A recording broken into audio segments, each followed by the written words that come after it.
Hey everyone, how's it going?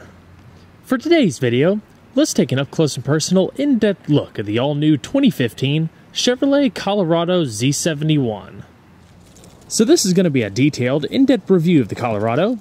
We'll start right up to the engine, get an exhaust clipping over the performance data, take it on a thorough road test, and show you many of the unique aspects of both the interior as well as exterior. And so, without further ado, let's go ahead and start her up. Let her run.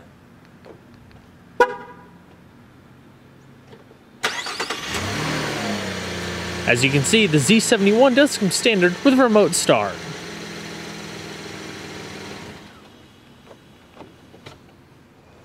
The exterior color of this Colorado is known as Red Hot and comes paired with the Z71 exclusive combination of leatherette and cloth upholstery, finished in two-tone jet black and light gray.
The Colorado is the first in its segment to incorporate electrically assisted speed-proportional rack and pinion steering, designed for improved efficiency by eliminating an engine-driven hydraulic pump.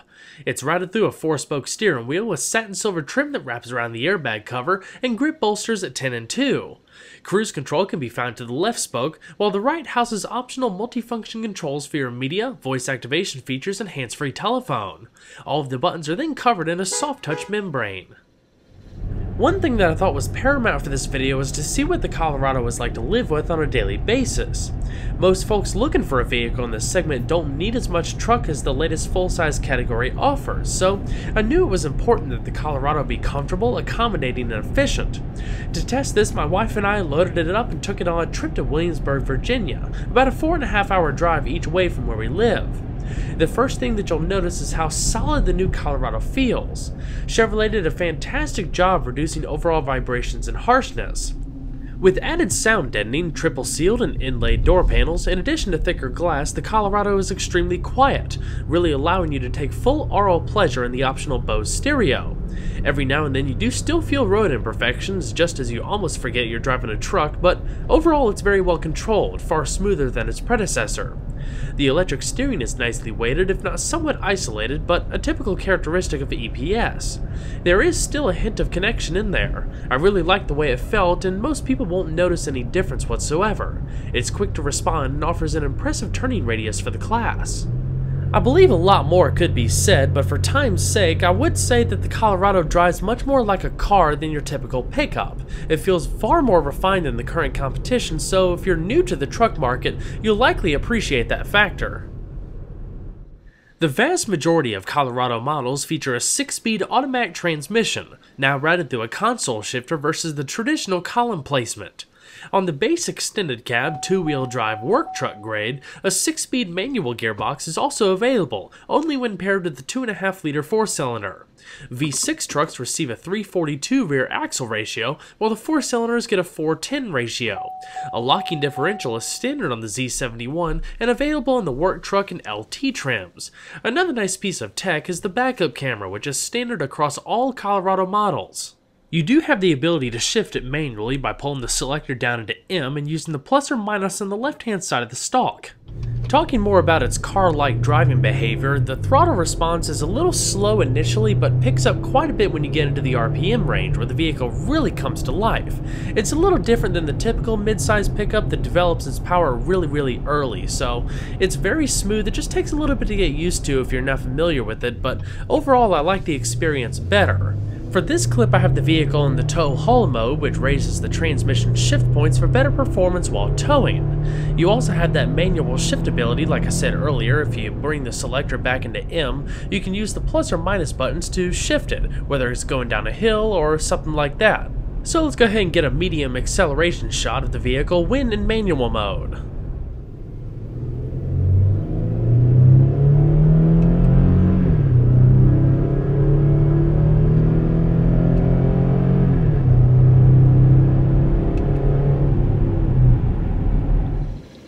And so, we're going to flip on the automatic projector headlamps, fog lamps, and the hazards.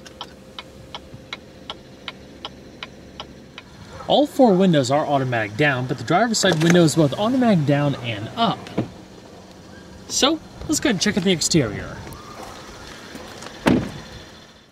Over the last 2 decades, there's been a shift in the North American truck market as it dramatically evolves with regards to innovation, safety, and refinement.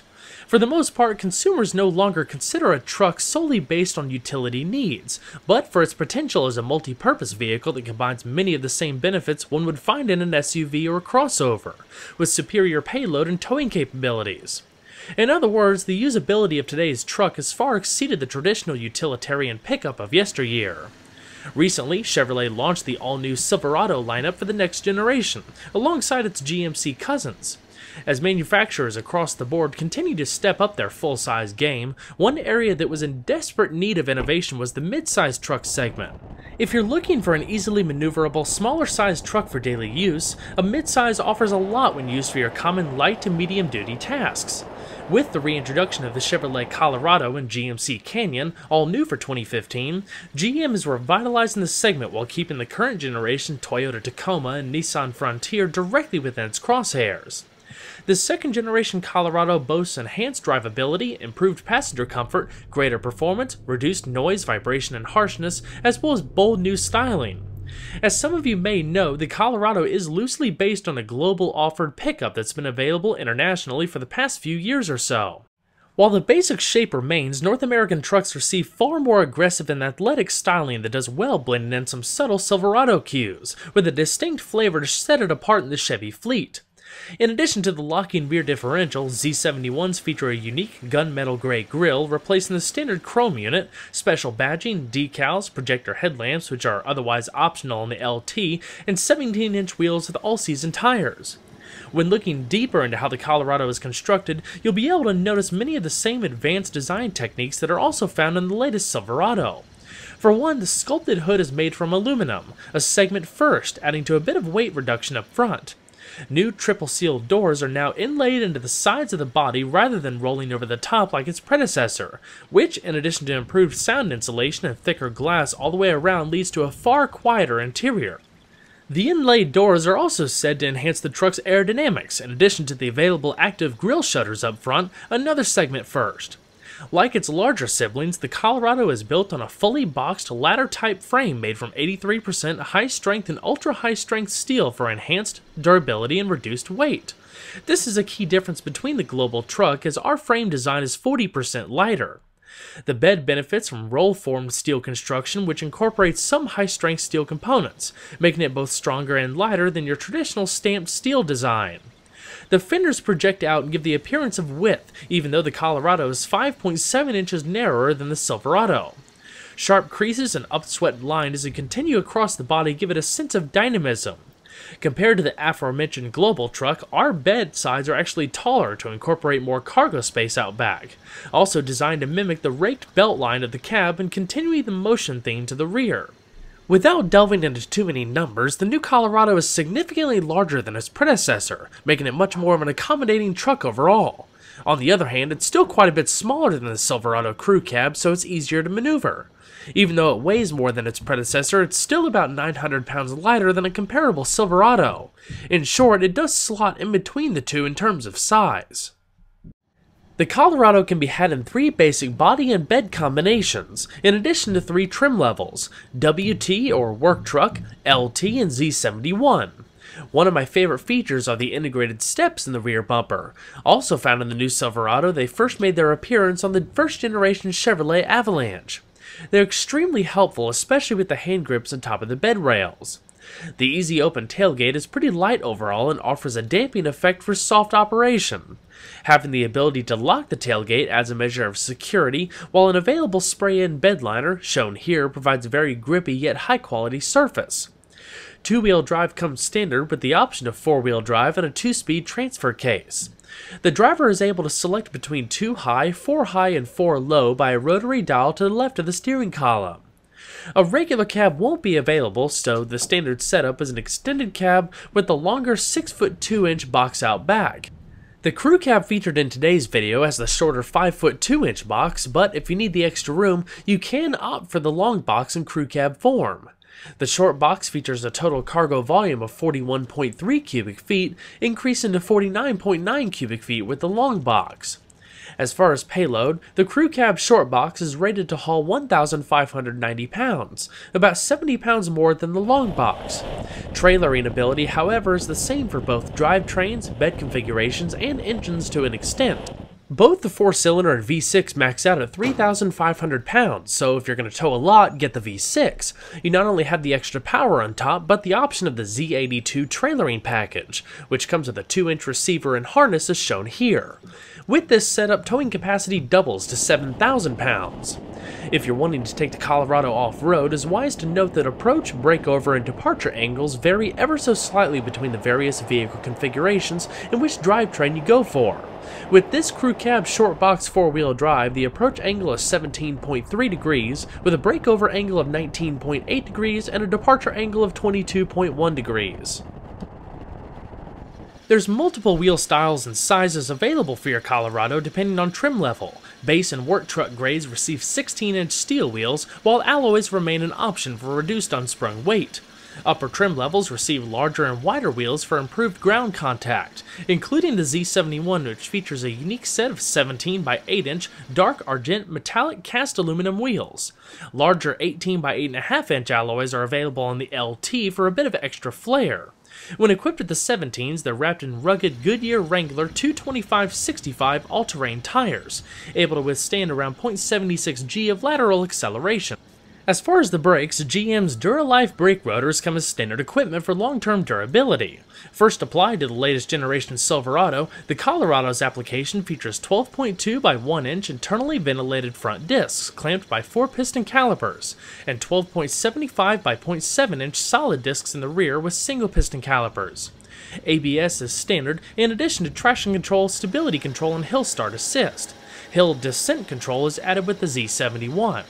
With this setup, the Colorado stops from 60 miles an hour in about 130 feet. Providing a durable support system is an independent coilover front suspension with twin-tube dampers. Out back is a solid axle with semi-elliptic 2-stage multi-leaf springs, also with twin-tube dampers. Z71s come standard with a locking rear differential, which remains an optional feature on the WT and LT. Overall length is 212.7 inches with a width of 74.3 inches and a height of 70.7 inches, riding on a 128.3 inch wheelbase. Total curb weight for the example you see here is around 4,380 pounds. So let's go ahead and pop the hood. The Colorado is available with 2 power plants. While the more potent 3.6-liter V6 is available on all grades, the base 2.5-liter 4-cylinder is only available in the extended cab long box configuration. Providing for your basic needs, the all-aluminum 4 develops 200 horsepower and 191 pound-feet of torque. Stepping up to the V6 gives you 305 horsepower at 6,800 RPM and 269 pound-feet of torque at 4,000 RPM. Capable of hitting 60 miles an hour in 7.4 seconds, all the way to a limited top speed of 98 miles an hour. Like the 4, the V6 also features double overhead cams, 4 valves per cylinder, a forged steel crankshaft, continuous variable valve timing, drive-by-wire throttle, and direct injection. Compression ratio for the V6 is 11.5 to 1, with a red line around 7,000 RPM. As far as fuel economy, unless you're purchasing based on a budget or for your run-of-the-mill fleet vehicle, I recommend going for the V6 as you get a substantial bump in horsepower and torque in exchange for a small mileage penalty. A 4-wheel drive 4-cylinder is estimated between 19 miles to a gallon in the city and 25 on the highway, while a 4-wheel drive V6 is estimated between 17 miles to a gallon in the city and 24 on the highway. Of course, 2-wheel drive models do increase mileage slightly for both powertrains. Interestingly enough though, 4-cylinder Colorado's equipped with the manual gearbox actually suffers a 1 mile to gallon penalty when compared to the same truck equipped with an automatic gearbox. All Colorados carry a 21-gallon fuel tank and run on regular unleaded fuel. As impressive as the Colorado was to drive, for me the interior is what left the longest lasting impression as it felt first-rate for the class. The difference between its predecessor is astounding, especially with regards to long-term comfort. Keep in mind, even though the Colorado and GMC Canyon are practically twins in many respects, each model further distinguishes itself over the other, now more than ever before, essentially creating two unique products for two different types of client. While the Colorado doesn't offer much in terms of pad material aside from the essential touch points, the overall build quality feels impressively solid. After all, it's a truck, it's meant to be tough and durable. If you're looking for a more premium feel, the Canyon will definitely be worth a look as it offers stitched dash padding and much more. Upholstery for the seats range between standard cloth to leather, or a combination of the two as seen with this Z71. Also featuring a unique color scheme, the Z71 seats are firm but supportive, not to mention heated. They offer a combination of power and manual adjustments in addition to power lumbar. The adjustable headrests feel perfectly positioned to support your head while keeping full attention on the road. The seatbelts are adjustable and there's no shortage of airbags. One thing that I would recommend though is consider the step-up bars. There's 2 or 3 different options I believe that Chevrolet offers through their accessories program, but the Colorado still rides just a little bit high, not near as high as a Silverado, but it would make things just a little bit easier. The steering wheel is manual tilting telescoping, the dash continues that two-tone color scheme with a very Silverado vibe, all finished off with the light gray headliner. So let's go ahead and see if she sounds.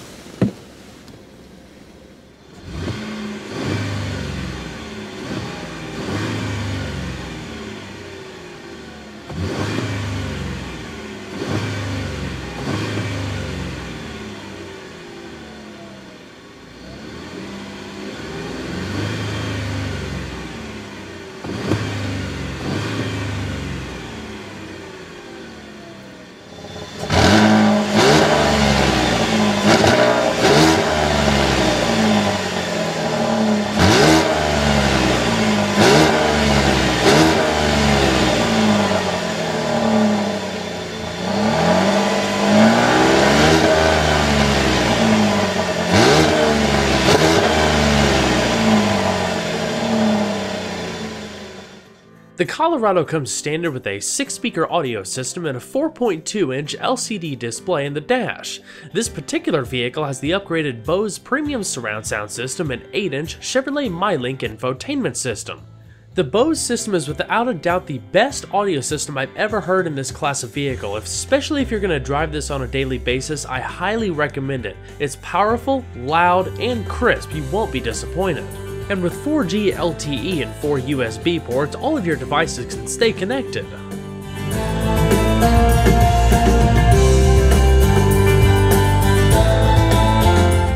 Of course, side curtain airbags, padded visors with illuminated vanity mirrors, and a microphone up top for your hands-free Bluetooth telephone.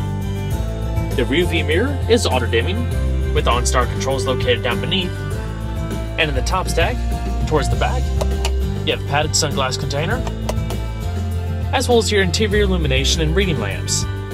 The thing that I really like about the Chevrolet MyLink system is that it incorporates many features and functionality like you would find in your smartphone or a tablet.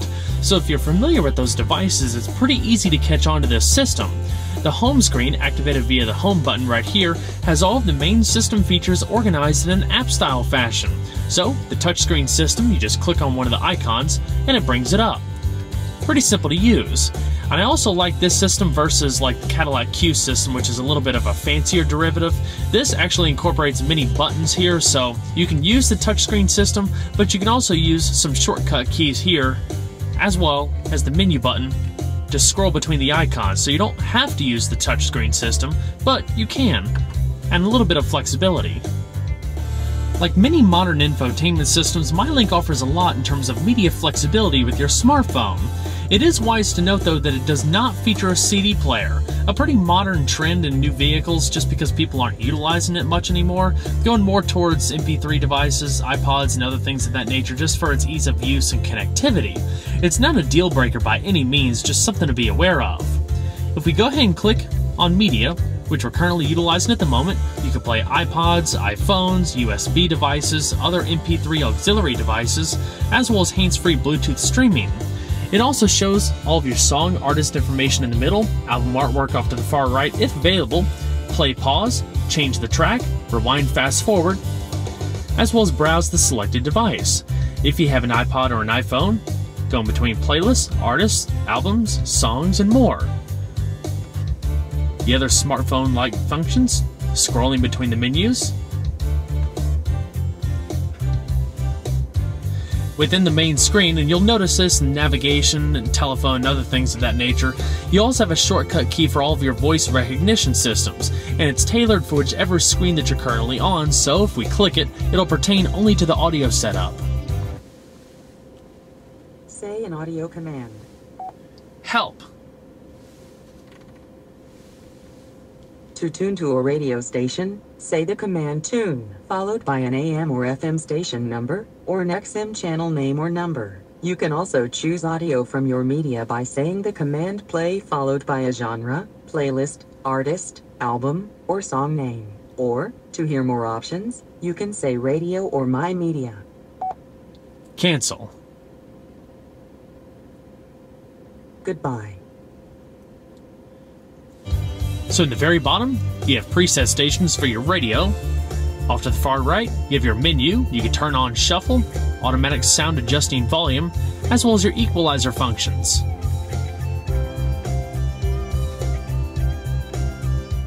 So if you click on radio, you can go between XM satellite radio and your standard AM and FM. Hitting browse off to the left brings up the station list.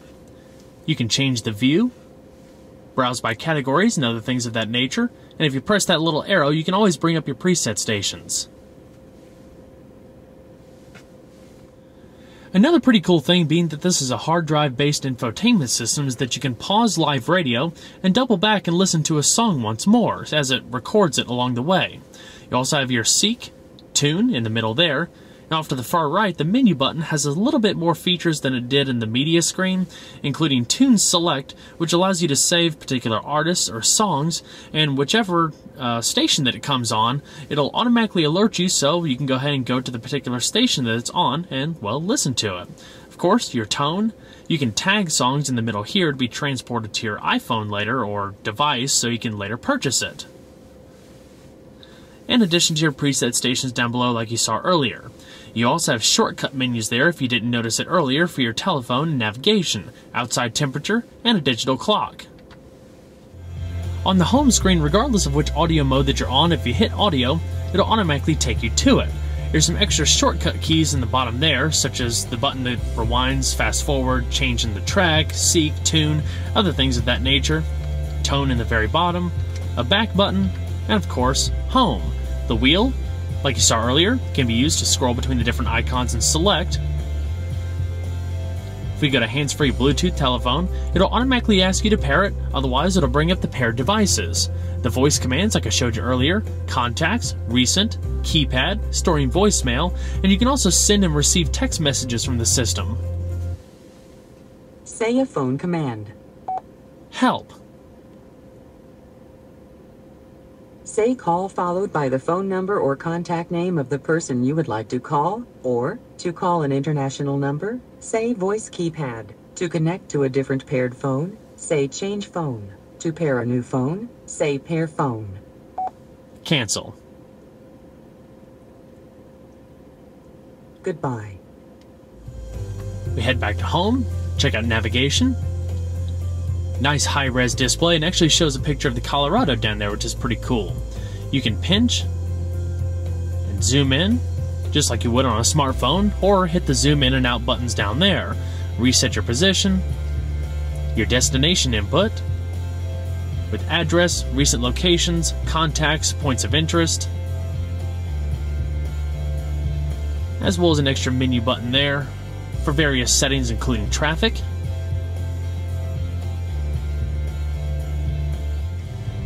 System settings, a lot of customizable options, radio, Bluetooth, display, rear camera, as well as resetting everything to the factory defaults. The other things you notice down below here, that little arrow, will also bring up your preset stations, and to get rid of it, you just swipe down. You can stream Pandora Internet Radio, access your OnStar, and the text messaging system like I mentioned earlier, in addition to real-time weather updates. With current and extended forecasts, 36-hour, hourly, a weather map up top. So that's definitely pretty cool, in addition to all of your real-time traffic updates. But all in all, those are all the basic features of the Chevrolet MyLink system available in the all-new Chevrolet Colorado. Continuing down the center console, it's very reminiscent of a Silverado the way the center stack is shaped. You have a single-zone climate control setup down below with 2 outside rotary knobs and little digital displays within. The left-hand side is for your fan speed, the right-hand side is your temperature with one-touch automatic. It also shows up on the MyLink system, so you can easily see it while going down the road. Different zones, front and rear defrost, AC, and recycling. Down in the bottom of the stack, the Z71 has 3-stage heated seats, either the top or the bottom, or just the backrest. Trailering mode that raises the vehicle's shift points, traction control, hazards, activating your bed light, and there's a downhill assist button over there. Down in the very bottom there's a USB port, auxiliary, as well as a 12-volt power outlet. I counted 4 USB ports in total, 1 right here, and 2 for the rear passengers so everybody can stay connected.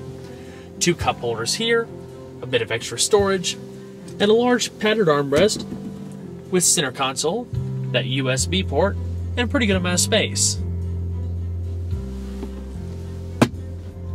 As far as the steering wheel, the left-hand side houses your cruise control, while the right-hand side houses your hands-free telephone, radio controls, and voice commands. These voice commands are basically general, so you can control everything from this setup.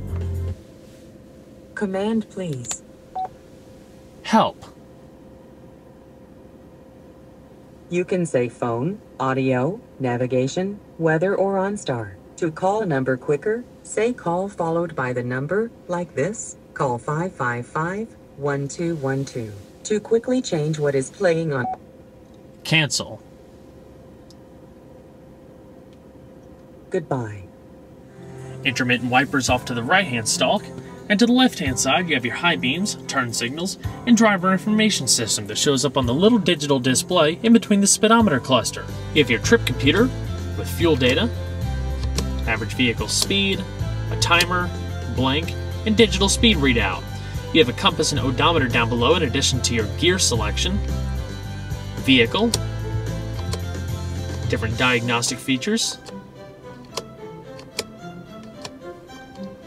and the eco mode for instantaneous fuel economy. All in all, the interior is very well laid out and easy to use. Alrighty. We'll go ahead and shut her down. So let's hop on in the back seat, talk about passenger space, amenities, and overall comfort. I do suggest opting for the running boards. Like I said earlier, it does make it a little bit easier to climb into. Not everybody is going to find fault with that. It just depends on how tall you are or if you're going to carry children with you, as the step-up height is still just a little bit high. I'm all right. I still have to stretch up a little bit, but it's still not too bad. Just like you find in the front, the rear doors evoke that same nice solid thud. I mean, it's a very quiet, very well insulated interior, especially for a truck. I mean, you just gotta experience it in person to really get the full effect, but overall interior space with a comfortable seating position for myself up front, I probably have, inch and a half of leg space, and the back of the seats are both padded. You have a storage pocket on the back of the passenger seat, and there's a little give right here too, so if you want to stretch out just a little bit and push yourself into the seat, you can, and not be encumbered by any like mechanicals or anything like that. As far as headspace, the headliner does raise up back here to give you more wiggle room. I probably have 2-3 inches, something like that. You have 2 reading lamps up top here, grip handles up in the headliner, as well as 2 coat hooks. You also have airbags for the rear passengers, so everybody stays nice and protected. Like I said, you can get a sliding window back here for sticking in larger items. Otherwise, it's just a single piece of glass with a rear defroster. You do have a padded armrest in the middle here with 2 cup holders, and just it adds a little bit more to overall interior comfort, so I'm always glad when manufacturers include an extra armrest. I mean, of course, you can sit 3 people back here. There's no additional headrest in the middle, so probably more for short-term travels, but you do have a seatbelt and all that. Not a whole lot of hardware here. There's a little bit of a drivetrain hub.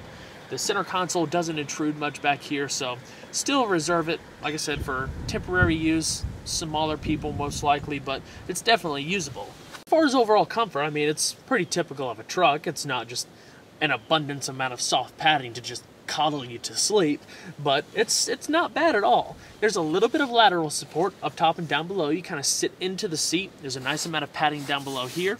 I like the stitching and the detail work of the leatherette, and it'll also be a little bit more durable over the long run, I think, than leather or something of that nature. Even the cloth, I like the pattern, just like the front.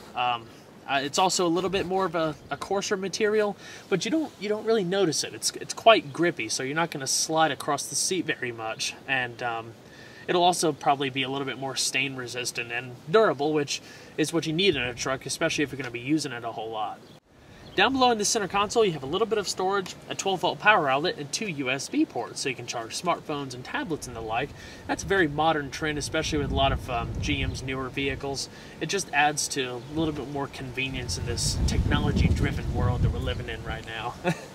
But, I mean, overall, I like the back seat.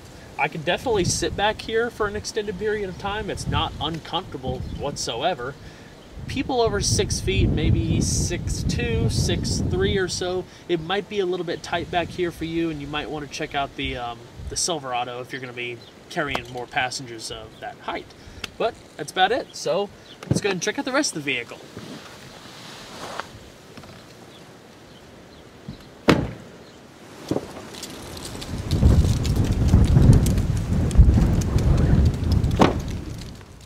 For extra storage space, you can raise the bottom cushion to yield a storage compartment that spans the width of the vehicle. You can also fold the back seat entirely down for a flat loading space.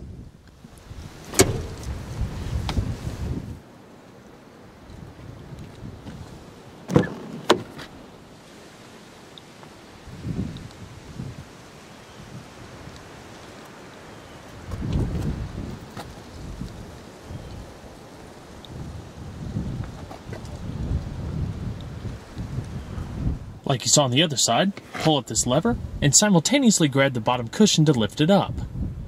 It locks in place and reveals a bit of storage below.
On the passenger seat, you'll also find the same combination of power and manual adjustments, including the power lumbar that you find on the driver's seat.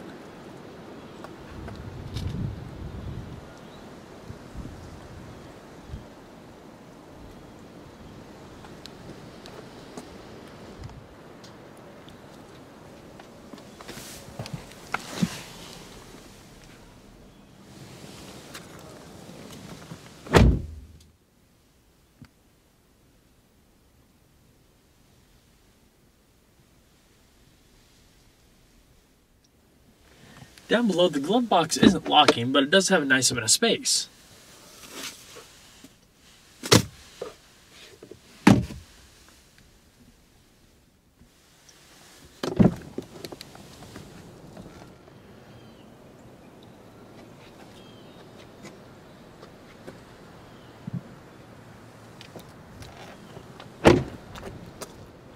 Well everyone, I hope you enjoyed the in-depth look at the all-new 2015 Chevrolet Colorado. Be sure to stay tuned next time, there's a lot more where that came from. Take care everybody.